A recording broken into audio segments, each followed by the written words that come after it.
अस्सलाम वालेकुम दोस्तों। दोस्तों आसमा जहांगीर कन्वेंशन हुआ 2 दिन, बड़ा धड़ल्लेदार। वो बातें भी सुनने को मिली जो कभी हमने पाकिस्तान में नहीं सुनी थी। अगर सुनी थी तो वो आसमा जहांगीर साहबा के मुंह से सुनी थी। बट उनके नाम पर होने वाले कन्वेंशन ने तो एक पाकिस्तान में तारीख ही बदल दी है। वो गुफ्तगू वहां पे हुई है, वो जिसका भी नाम लें, चाहे वो सहाफ़ी हो, चाहे वो शाहिदा खान अब्बासी हो, चाहे हामिद मीर हो, चाहे वो अब्रॉड से आए हुए वो लोग हों जिन्होंने वहां पे तकरीरें की। लेकिन सब तकरीरों पर डेफिनेट भारी तकरीर वो मियां मोहम्मद नवाज साहब की थी, जिसका बहुत ज़्यादा इंतज़ार किया जा रहा था। इवन के तकरीर करने के दरमियान कुछ चूहों ने मनीज़ा जहांगीर साहब ने कहा कि कुछ चूहों ने तारें काट दी हैं। अब वो चूहे कौन थे, उनके लिए भी अब ढूंढे जा रहे हैं। बट वहां पे एक तकरीर और भी थी जिसने बहुत से सवाल जो मेरे और आपके ज़हन में थे वो उठा के सामने रख दिए कि हमारे मुल्क की जुडिशनरी कितनी आज़ाद है और कितना इंसाफ दे रहे हैं और दुनिया में किस नंबर पर है। अब ज़ाहिर है वहाँ पर चीफ जस्टिस ऑफ पाकिस्तान भी बैठे हुए थे और इतनी धड़ल्लेदार तकरीर जो कुर्द साहब की तरफ से की गई, जिसमें उन्होंने खुलकर तनकीद की पाकिस्तान के निज़ाम पर, पाकिस्तान के ख़ास तौर पर अदालती निज़ाम पर, कि इस पे इतना फ़ख्र नहीं करना चाहिए, हम बहुत पीछे हैं दुनिया में। तो जवाब में फिर चीफ साहब भी काफ़ी गुस्से में आ गए और उनकी तकरीर भी गुस्से वाली तकरीर थी, जज़्बाती तकरीर थी। अब दोनों पार्टियों ने भुट्टो बनने की कोशिश की, लेकिन फैसला अवाम करेंगे कि भुट्टो कौन था। बट एक चीज़ जो मैंने नोट की, कुर्द की तकरीर के दरमियान उनको तकरीर नहीं करने दी जा रही थी, सिर्फ नारे लग रहे थे। चीफ साहब तब तकरीर कर रहे थे, बड़ी जज्बाती तकरीर कर रहे थे। बड़ा ज़ाहिर है लोग उनको सुन रहे थे। लेकिन सवाल ये है कि जो कुर्द साहब ने सवालात उठाए हैं, वो सवाल वैलिड हैं और जो जवाब में चीफ साहब ने बातें की हैं, क्या वो उन सवालों के जवाब मिल गए अवाम को? कुर्द साहब का कहना ये था कि पाकिस्तान में प्रॉब्लम है, मसाइल हैं, जो हमारा अदालती निज़ाम है वो बहुत पीछे है, इंसाफ नहीं हो रहा।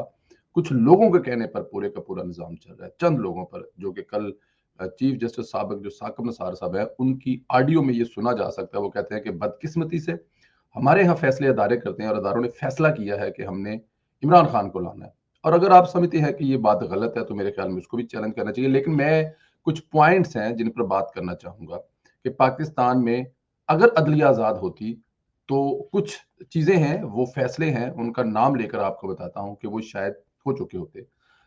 दोस्तों, अगर अदलिया आज़ाद होती, फॉरेन फंडिंग का फैसला आ चुका होता, जैसे 7 साल गुजर गए हैं, बनी गाला रेगुलेट ना होता, एयर मार्शल अरशद मलिक बतौर चेयरमैन पीआई गैर कानूनी तकर्री ना होती, कासम सूरी के इलेक्शन को स्टे ना मिलता, रिंग रोड पर एक्शन ना होता, इमरान खान को सादक और अमीन करार ना दिया जाता, अगर अदलिया आज़ाद होती, मरियम नवाज को डेथ सेल में ना रखा जाता, मरियम नवाज शरीफ को नवाज शरीफ बेटी होने की सजा न दी जाती, अगर अदलिया आज़ाद होती, आटा चोर चीनी चोर जेल होते, बल्दियाती अदारे के फैसले रद्दी की टोकरी में न डाल दिए जाते, सेनेट चेयरमैन के गैर कानूनी चुनाव का फैसला आ चुका होता अगर अदलिया आजाद होती, आजम स्वाति और फवाद चौरी एक आईनी अदारे पर हमला न करते, गैर कानूनी एमनेस्टी स्कीम को कानून की गिरफ्त में लाते, अगर अदलिया आजाद होती, नैब को गैर कानूनी गैर आईनी इकदाम करने की खुली छुट्टी न दी जाती, अगर अदलिया आजाद होती, डैम फंड का हिसाब होता, अहम केस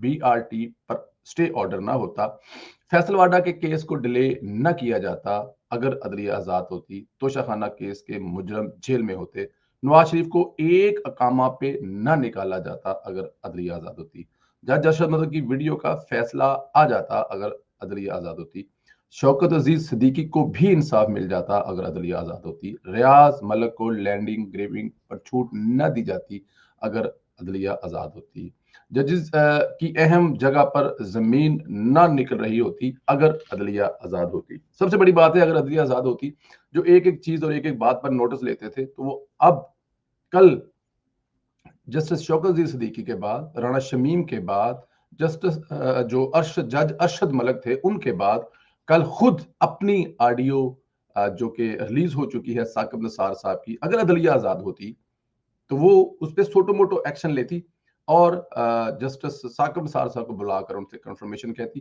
क्योंकि जिस ऑथेंटिक अमेरिकन कंपनी ने वो ऑडियो की फ्राजी की है, उनकी अदालतों में आज तक कोई वीडियो चैलेंज नहीं हुई। उसको मनो-मन तस्लीम किया जाता है कि उसकी रेपुटेशन इतनी है।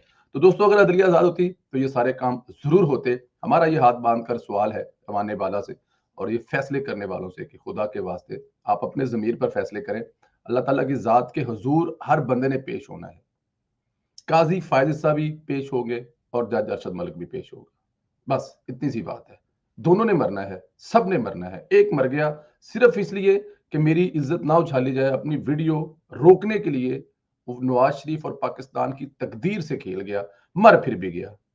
और अगर वो अकड़ जाता, वीडियो उसकी फिर भी आ गई थी, तो शायद इज़्ज़त बच जाती लोगों की नज़र में कि अपने किए हुए गलत काम को रोकने के लिए उस बंदे ने इंसाफ का गला नहीं घूटा। मरना सब ने है।